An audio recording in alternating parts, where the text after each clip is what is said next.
খুব সকালবেলা ঘুম থেকে উঠে চলে আসছি আমাদের স্বপ্ন চিনাদি বিলে মাছ কেনার জন্য। তো আইসা দেখি জেলে ভাইরা এক এক করে মাছ নিয়ে টানে আসতেছে, আর আমরা দুজন মিলে বাবা আর মেয়ে ঘুরে ঘুরে দেখতেছি মাছগুলা। আসলে আমাদের স্বপ্ন চিনাদি বিল এমন একটি জায়গা, এখানে ঘুরতেও খুব ভালো লাগে, আর এখানের মাছের সুনাম তো বললেই নয়। এখানের মাছ খুবই সুস্বাদু ও খুবই মজা। চিনাদি বিলে যে মাছ সবচেয়ে মজা হয় সেই মাছ আজকে পাওয়া গেছে। তো চাপিলা মাছ বছরে 2-1 বার পাওয়া যায়, তো আজকে অনেকগুলো চাপিলা পাইছে।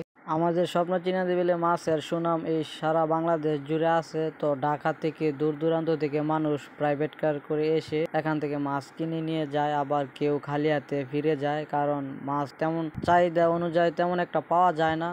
আর প্রতিদিন মানুষের ভিড় হয় এখানে মাছ কেনার জন্য। তো এখানকার মাছ দাম হলো, এখানকার মাছ খুবই স্বাদ হয়, যার জন্য মানুষ দাম দিয়েও কিনে নেয়। আর কিছু কিছু সময় আছে দাম দিয়েও এই মাছগুলা পাওয়া যায় না। তো আপনারাও চাইলে এখানে আসতে পারেন, ঘুরে যেতে পারেন। তো আজ এই পর্যন্ত, সবাই ভালো থাকবেন, দেখা হবে পরবর্তী ভিডিওতে।